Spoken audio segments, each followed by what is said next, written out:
তুমি আমারে ভালোবাসো না? বাবা তো আস্তাগফিরুল্লাহ, এটা আপনি কি বলতেছেন রতন ভাই? আসলে আপনার আমার ভাই ডাকাই ভুল হয়েছে, আপনার চাচা ডাকা দরকার আছে। আপনি এতদিন বিয়ে করেন নাই বলে আপনার ভাই ডাকছি, চাচা ডাকি নাই। আপনি যদি ঠিক বয়সে বিয়ে করতেন তাহলে আমার বয়সে আপনার একটা মাইয়া ডাকতো। এবার বুঝছো তো? শোনো রতন মিয়া, এত বেশি পাগলামি করো না। এই কারণেই এত বয়স হইতে এখনো পর্যন্ত তোমার বিয়ে হয় না, বুঝছো?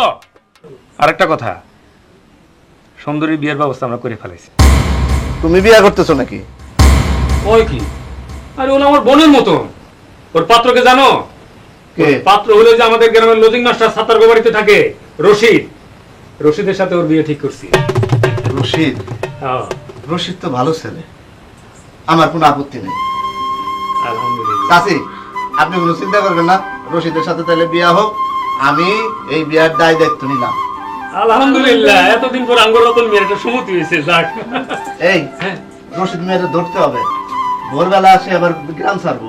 ওকে, হ্যাঁ চলো যাই। এই চলো যাই। চাচি, সব ঠিকঠাক কিন্তু, আপনি কোনো টেনশন করেন না। চলো চলো চলো। তুমি আমার জন্য 2টা বছর অপেক্ষা করবা, আমি টাকা পয়সা নিয়ে আইসা তোমারে আমার ঘরে তুলে নেব। আমার জন্য কথা দাও। চণ্ডীদাস রজকিনীর জন্য 40টা বছর অপেক্ষা করছে বর্ষি পালায়া, তুমি আমার কথা দাও। তুমি এই 2 বছরের মধ্যে কারো লোকে ফুটতে যাইবে না, ওই আগের হাত ধইরা। আপনি যান, আমি আম্মারে কিছু ডাকবো না। কি কইতেছ ময়না? আমি তোমার জন্য দেখো ব্যায়াম করার জন্য এই জায়গায় চলে আইছি, তুই একটু বাইরে আসে, কথা কই। আমি আম্মারে ডাকুম? না না, আম্মা না, তুমি আমার কথা শোনো, একটু একটু বাইরে আসো। মা, মা।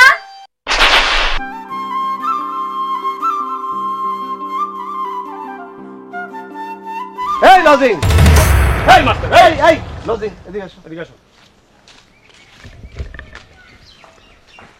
তুমি এখনো যাও নাই? তোমার না আগে যাইতে গেছিলাম।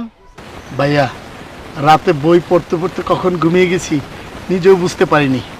সকালে সেই জন্য ঘুম থেকে উঠতে লেট হয়েছে, কখন সূর্য উঠছে সেটা বুঝতে পারিনি।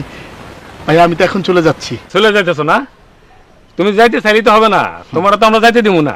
কেন ভাইয়া, আমি আবার কি অপরাধ করলাম?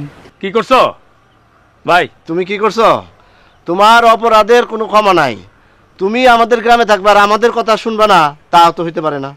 ভাই, আমার নতুন করে কোনো প্যাসের মধ্যে ফালায়েন না। ও, তুমি প্যাসে পড়তে চাও না? তোমার এমন প্যাসে ফেলামু, ওই প্যাস থেকে তুমি আর কোনোদিন ছুটতে পারবা না।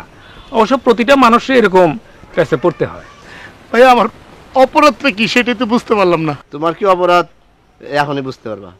এই সুন্দরী, এদিকে আসো। আসো।